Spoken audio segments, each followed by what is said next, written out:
আসসালামু আলাইকুম। আজকে বারান্দা থেকে এই ব্লগটা শুরু করেছি। আজকে একটা আপনাদের সাথে রেসিপি শেয়ার করব। আগে বারান্দার কাজটা শেষ করে তারপরে সোজা রান্নাঘরে চলে যাব।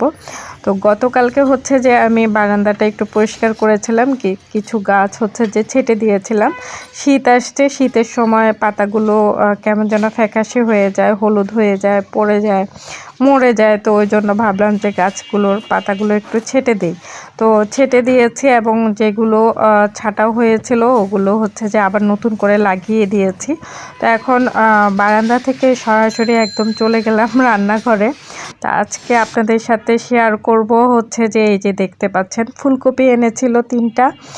ফুলগুলো আলাদা করে রেখে দিয়েছি আর ডাঁটাগুলো দেখতে পাচ্ছেন এগুলো নিয়ে নিয়েছি। এগুলো দিয়ে ডাল দিয়ে রান্না করব। আপনারা কেউ কি রান্না করেন কিনা আমি জানি না, তবে নতুন ফুলকপি বের হলে এই ডাঁটাগুলো অনেক নরম থাকে।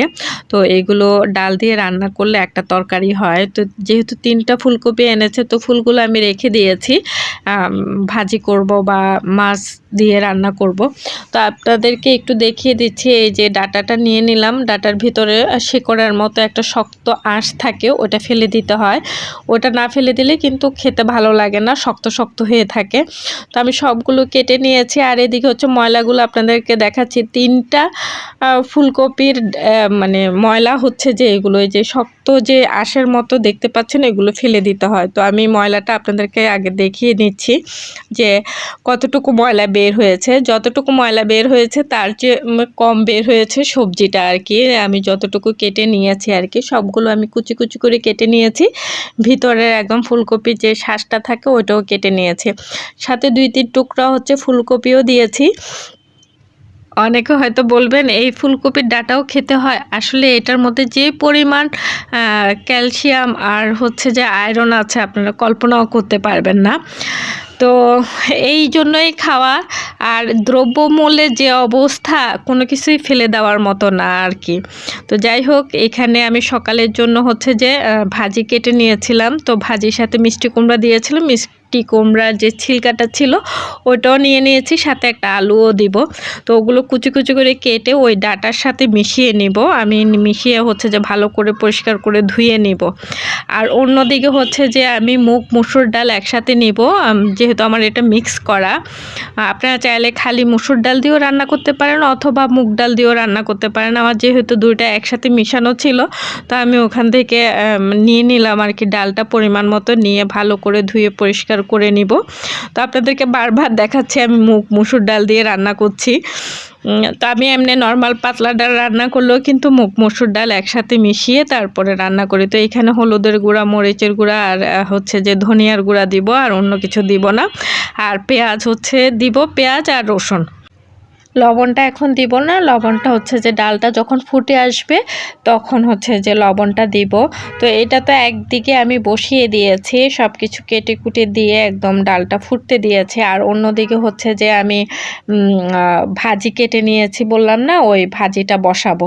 তো 2 চুলায় 2টা তরকারি আমার হয়ে যাবে। আর ডালের তরকারি তো ডালটা আগে ফুটিয়ে নিতে হয়, তো এই জন্য ডালটা আগে ফুটিয়ে নিলাম, দেখতেই পাচ্ছেন। তো এখন হচ্ছে যে আমি লবণটা দিয়ে দিব।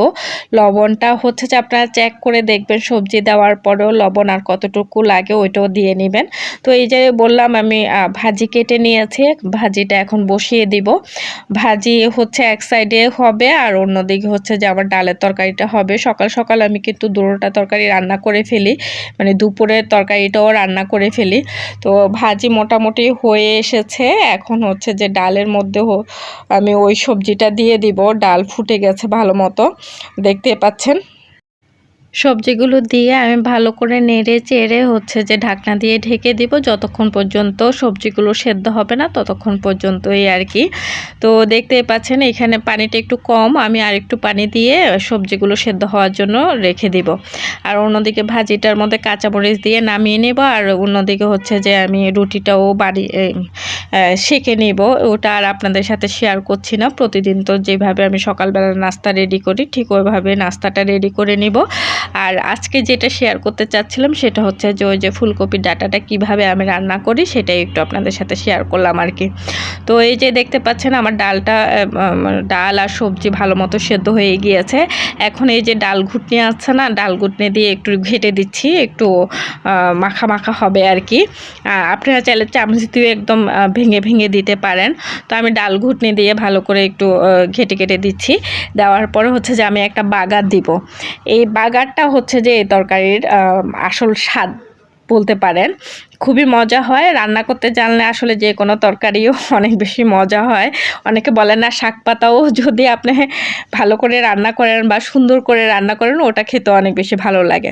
তো সেরকমই আমি এখানে ধনিয়া পাতা আর কাঁচামরিচ তো দিয়ে দিয়েছি।